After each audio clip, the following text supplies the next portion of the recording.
So a very good afternoon to one and all children. So how are you all? So children, this is our third class children of second year economics. So today's our topic is factors hindering economic development. In the previous classes I already explained you what is the meaning of economic development. So let us remind once again, what is economic development, children? It means the overall development of the economy. The overall development of the economy is called as economic development. Our topic today is about the factors that hinders. Now you are getting the doubt, what do you mean by hinders? Hinders means problems, obstacles. Obstacles. The factors that stops for the economic development. That means economic development, suppose we want to go for an economic development of the country.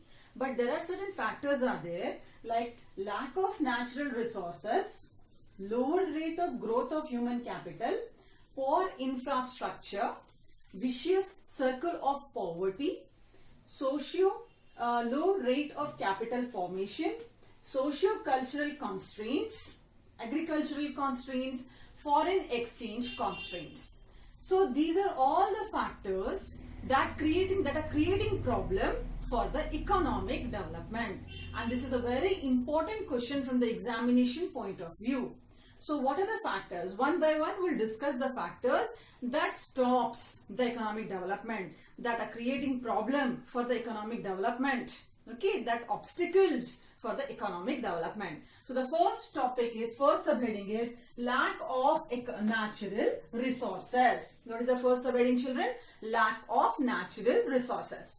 So what do we mean by natural resources? Natural resources, it means land, soil, water, all the environment, what we are getting from the environment, children, the trees and all those, the air, everything, children, comes under the natural resources that are very important for the development purpose. Now, in the most of the underdeveloped countries or the developing countries of the world, we find that natural resources, there are lack of natural resources is a common factor. Lack of natural resources. Lack of natural resources, what do we mean by this one, children? That means we can find that the development is limited in these developing countries of the world because maybe the resources are unutilized. Maybe the resources are unutilized or misutilized. These two things are there, children. Either it is unutilized or it is misutilized. Okay, so what is this unutilized resources, or we can also call as untapped resources? Untapped resources, untapped, unutilized or misutilized. What we find, children, in the developing countries of the world? We find that resources are abundant, children. Means resources are more in almost all the countries of the world. Almost all we can say it's a God gift from to all the countries of the world that almost all the resources are in abundant, are more in one of the other countries. But few countries, they find it out, the resources, the hidden resources, by the way of their education, by the way of their technology, and by the other things, children. They will find it out, children. They find it out the resources that are hidden in the nature. Okay, whereas in the underdeveloped country or the developing countries of the world, we find that because of lack of education, because of lack of technology, because of lack of all the tools that are required, the knowledge that are required for the purpose of this exploitation, children, we find that the resources are untapped. Untapped means we are not aware of the resources. Okay, if you are aware of the resources also, yes, this is the place where resources are available. If you are aware of that place also, but there is no technology available to take it out, that resource from the earth's surface. Are you understanding? So there is no technology available in that particular country. Lack of the tapping the resources. Lack of that how to handle at the time of the taking out the resources, like for example the mining of that minerals, minerals are taken out from the surface of the earth. At the time when we take it out, it should be utmost care should be taken, children, that resources should not get waste.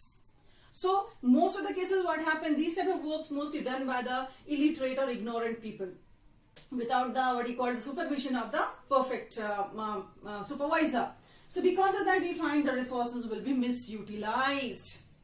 It is not utilized in a proper way. So what happened because of this one, we can find that because of the lack of natural resources. What are the natural resources? Soil. Maybe in that particular country, in the underdeveloped country or the developing country, the soil is not good for the cultivation. Because of that, they are very back in the agriculture. That is one of the reasons for the backwardness. Because of, we can say as the water. No proper availability of the water. Water is very important both for agriculture, both for industry and for the many purposes children. If lack of the water resources, again because of this one we can find the countries remain backward, country want to develop but countries remain backward because of the lack of technology. We are not having technology. We know that the area is rich in resources but we are not not aware how to take it out. For example, as you all know that like other countries of the world, India is also having abundant resources of petroleum products, petroleum, oil resources. But the thing is that we are not aware of, we are not having that technology to take it out, that petrol from the earth's surface. We are not having that knowledge to take it out the particular resources from the ground, earth's surface. And because of that, we depend on other countries of the world to supply that particular resources to us. Okay, by payments, by paying some amount. So because of this we can say that this is one of the factors. The country that lacked natural resources, it remained backward, it remained underdeveloped, it remained what you call a very developing, it turns to the developing only, not a developed country of the world. So this is the first subheading, lack of natural resources. So after the lack of natural resources, we are having the second subheading is lower rate of growth of human capital. What do we mean by human capital? Human capital, it means that what you call the quality of human resources. Children, up to now we were discussing about the natural resources. Then what do we mean by the human resources?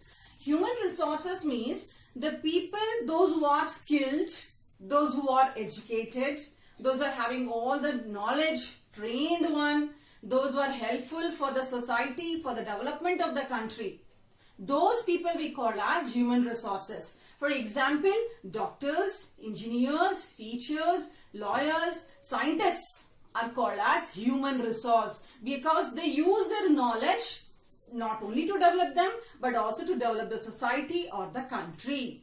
But in developing countries of the world, we find that there is a lower rate of human capital. I hope it is clear that what we understand that the quality of human resources are very low in the countries, in the developing countries of the world. Why it is very low? Because of the low education, because of the low skill. People are not having skill, no training, proper training. People are not trained, low education, because of low knowledge of technology. How to handle that particular machinery, we don't know about how to use it. Because of all these things, we find that we remain backward. Not only in our life, but we remain backward in the other countries of the world when we compare with the other countries of the world also. So, this is the lower rate of growth of human capital. So, because of this one, what we find? Because of the low education, low skill and low this one, we find that there is a low productivity. Whatever we produce, that is low only. Low productivity. Low productivity, again, back only. No competition with other countries of the world. That is the low rate of human capital. Is it clear, children? So what we can find, there is a limited specialization of labor. Means labor, they know only one or the other work. That's all. They don't know any other works. So this is the second main reason, the second main factor that hinders the economic development. Take the example of India. In India, what is the problem? Same problem we are suffering. India is the second largest populous country in the world. But even though we are developing, why? Because here still majority of population, they are illiterate, they are ignorant, they are not skilled, they are not trained. From the ancestors' time, what are the work the people they are doing? Still the people are busy and engaged in those works only. by following the strictly their traditions, their customs, superstitious beliefs and so on. Because of that we remain backward. Is it clear? Number third one. Third one is the poor infrastructure. So what do we mean by infrastructure? First, infrastructure. Suppose when we call a house, when we call a home a house, because when we find almost all the things are available to live in that particular home. Okay, all the things like whatever utensils, what are the things that we require in our life, then only we can say that these are called as an infrastructure. When we call a building as a school, that is only just a building, but in that building all the infrastructure that are required, like the boards, like the benches, like what do you call the classrooms, different classrooms and all those one, that are clearly differentiate. Yes, by seeing this we can say that yes, this is the classroom, this is a school. Same in the case for the country infrastructure. A country infrastructure means roads, means we can say as telecommunications. Telecommunications, we can see as goods transport, we can see as a power, housing and the other facilities, children. All these etc. still more are there. All those comes under as infrastructure. In a developing countries of the world, we find that always there is a poor infrastructure. There are no proper roads in the country. Roads are completely filled with pits and the other things, other problems are there, because now and then we can find many accidents occur because of the bad roads, bad weather roads. Next one is telecommunication. Proper communication system is not there, children. Still many people that doesn't know how to operate the internet also. Then transport system is still very backward, children, in our country. Power, still many areas are there where power supply is not there. Housing facilities, still many people are not having this housing facilities. Supply of water supply is not provided properly in the many places of the country, children. Not only in India but many developing countries. So because of all these things, how can we think that we are on the way of the development? Because development is not only single dimensional, it is multiple dimensional. It should develop from all the sides. Then only we can say that yes, country is developed. Okay, so the third one is poor infrastructure. All these things are very poor in the country. Okay, so this is the next one. So what we find, how these things are very, when we compare with other countries of the world that are properly developed. So what they do, children, because in their country all these things are properly developed, even education also. So what they do, most of these countries, those who are developed, they invest mostly only on education and the health. Whereas in our country, we cannot spend only on education and the health, because we are having many problems in the country. And because of that, we are very backward. I hope it is also very clear, children. Poor infrastructure. Next one. Next one is the vicious circle of poverty. Vicious circle of poverty. So, in the year 1950, one of the economists was there by the name Nurse. What was his name, children? Nurse. Who was he? He was an economist. He was an economist. What this person, he mentioned about the vicious circle of poverty. So this vicious circle of poverty, children, here we can find that he mentioned that in India, especially this type of problems are there in underdeveloped countries. Underdeveloped or developing countries. This type of problems we can find in underdeveloped countries or the developing countries. So what we find in the vicious circle of poverty, we find that a poor man, always he find himself to be caught in poverty. Poor, he remains poor. How much he do the hard work, but that person remains poor only. So what he mentioned, what the Nurse he mentioned about the vicious circle of poverty, that a poor man always he remains in the poverty only. That a poverty breeds poverty. Okay, so let us discuss with one of the diagram. So we find that in the country there is a low productivity. Okay, in a countries, underdeveloped countries or the developing countries, we find that there is low productivity. When there is a low productivity in the country, it directly affects the income of the people. So what we find, low productivity, it results in the low income. I think which is very clear. There is low productivity, definitely what the salary you are going to get it, you are going to get a low income. When there is a low income, we can find it is moving to the low savings. There is very low saving because your income is very low. How can you save from your income? There is very low saving. Low saving turns to low demand. Low demand. You are unable to demand more. When there is low demand, children, we can find that low investment. Low investment. And low investment turns to low capital formation. Low capital formation. And again low capital formation goes to low productivity. Let us discuss with one example. Okay, a poor man, farmers are there, or some businessmen, small businessmen are there, children. So children, every businessman or every work, anything what we want to start, we want to do the work. What we want investment. We want investment. So investment depends on your saving. When you save only, no, you can invest the amount. But from where you save? When you are having good income with you. So income. How you are getting your income? Wherever you are working, from there you should get some good profits. So what we find generally, because of low production in the country like developing country or underdeveloped country, low production, we find a person is receiving low income. A farmer, take an example, a farmer, he works day and night in his field, in his plot. Okay, even after doing the day and night hard work, the person, he is getting a low production.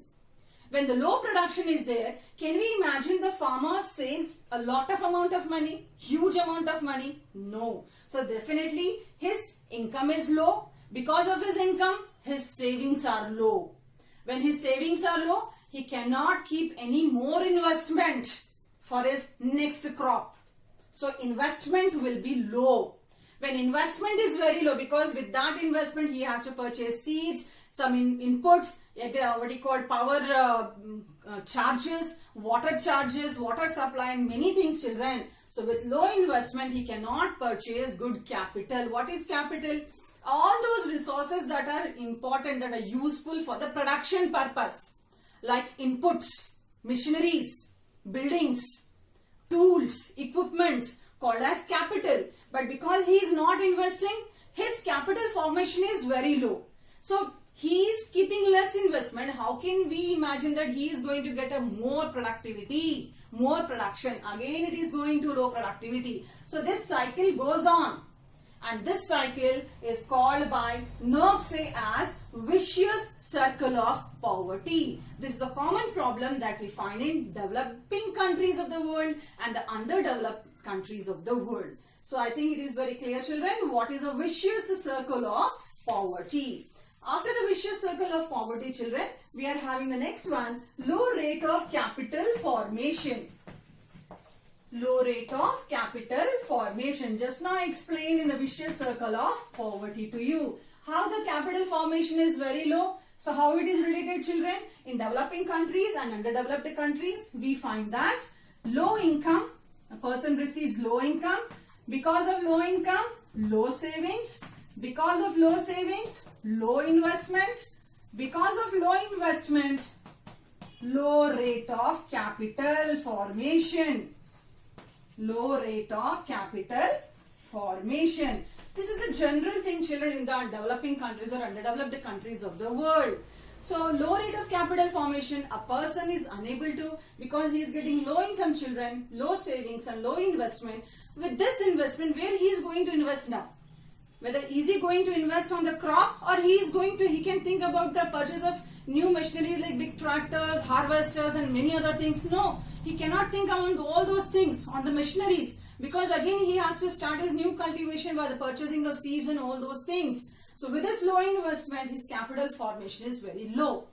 And because of this, we can find that it hinders, it stops economic development. Imagine it, the problem in our country is the same only. Why people are poor? Because of all these problems people are doing. It's not like that Indians are not developing country people are not hardworking people.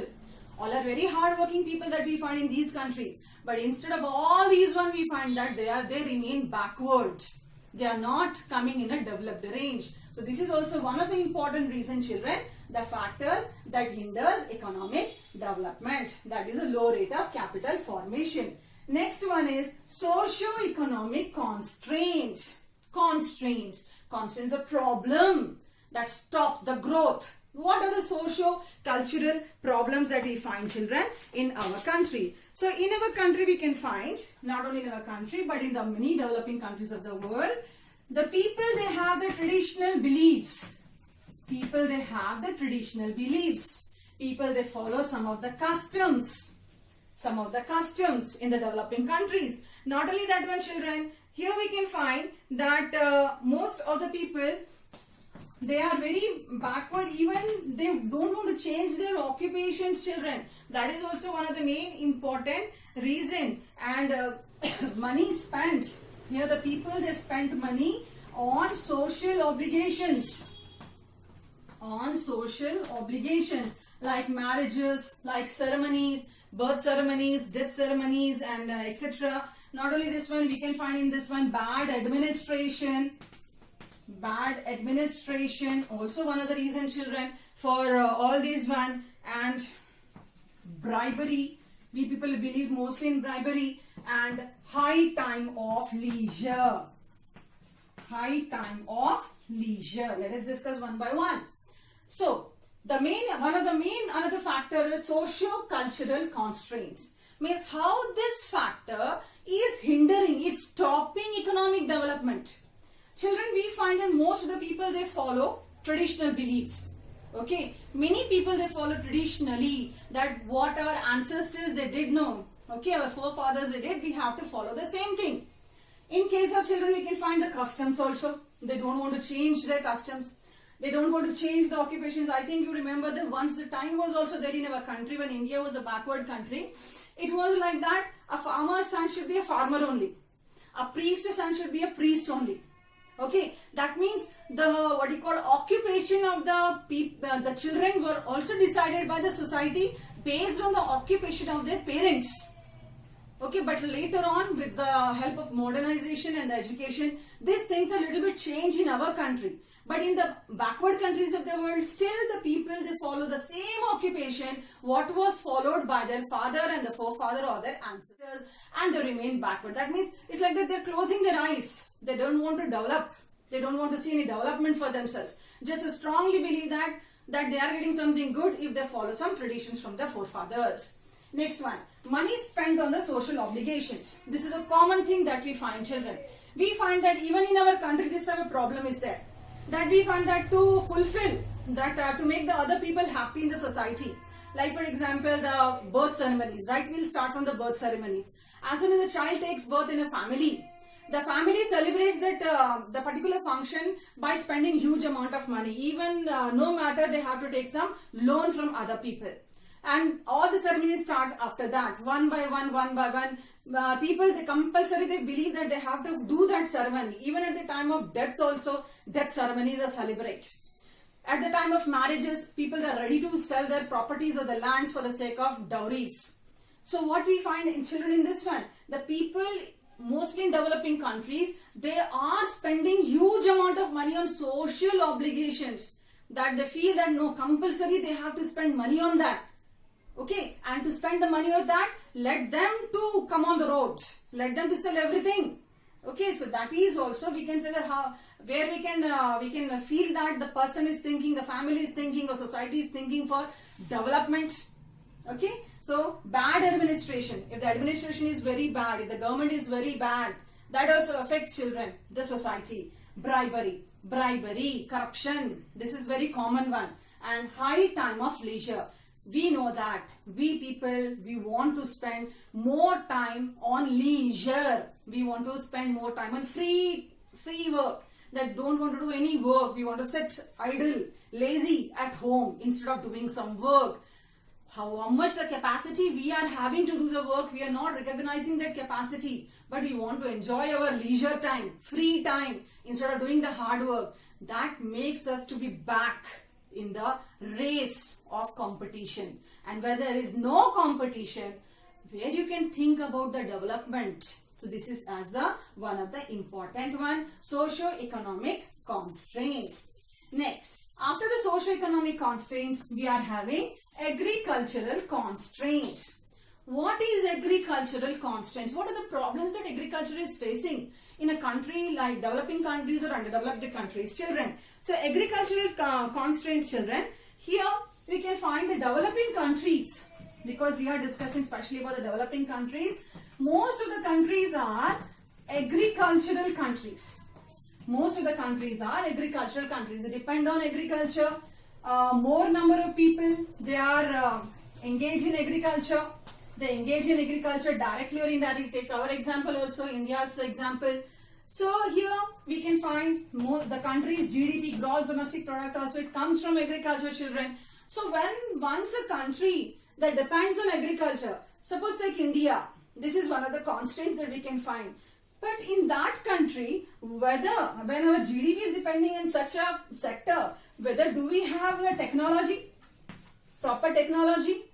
No. Do we have the proper power supply to the agriculture? No. Do we have the proper water supply, that is irrigation, to our country? No. Like that, many problems are there, children, in the country, especially in the countries like agriculture. And even the people, they are not having the knowledge related to the quality of soil. No knowledge related to the quality of soil. Quality of soil means which crop they can cultivate in a proper availability in the proper land. Whether that soil is suitable for that cultivation. Are we doing any research? No. Just simply we are having land, we are cultivating the crops. Because of that, the soil is not suitable for that crop. What we find that completely the soil production, the particular crop production is very low.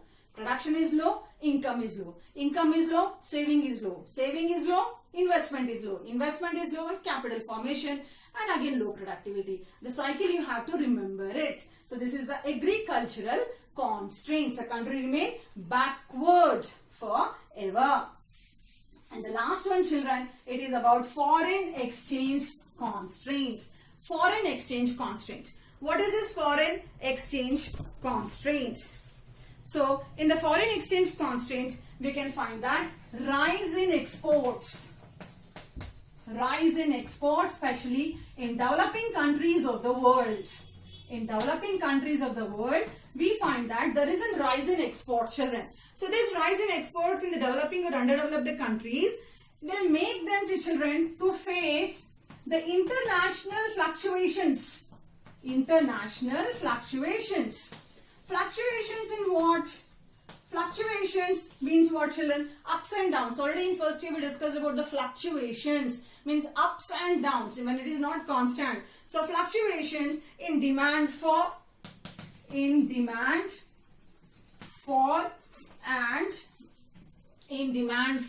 and prices of their product. And prices of their products.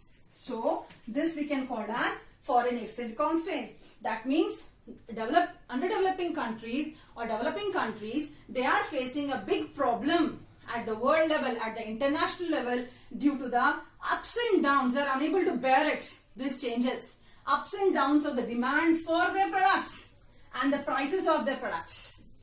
The people, they may increase or decrease the demand. The price may increase or decrease according to the situations. So because of that, underdeveloped countries facing the problem. When this type of problems are there, children, we can say that it is very difficult for any economic development. So I hope all these factors are very clear to you. Why we are telling that these factors are responsible for the backwardness of the country. Backwardness. They are not allowing the country to develop. If natural resources are not proper in that country, country remains backward. If the human capital, human resources, educated, skilled, technologized, technological knowledge people, if they are not their children, country remain backward. Poor infrastructure, road, power, housing, water supply, telecommunications, banking, insurance, we can take it. If that is not there in that country, it is useless for any development. Then vicious circle of poverty, poorness. Poorness, a person remains in the poverty. I explained the reason. Then low rate of capital formation. It depends on your income. That is very less in the country. Then socio-cultural constraints, because of following the customs, traditions, superstitious beliefs, blind beliefs, country remain backward. Children, agricultural constraints, I explained you that country is lacking technology and all the facilities, so agriculture remains backward. Agriculture is not improving, and the other side, secondary, that is industry and tertiary sectors are also not improving. Country remains backward once again. And foreign exchange, the countries are facing the problem of the demand for the prices and the demand and the supply of the prices. So I hope it is very clear, children. This class is clear to you. So in the next class, we'll discuss about the factors that promote economic development. I hope this class is clear, children. So what you have to do it, you have to go through the textbook and go through the material, write down the important points. Okay. So thank you, children. Thank you one and all.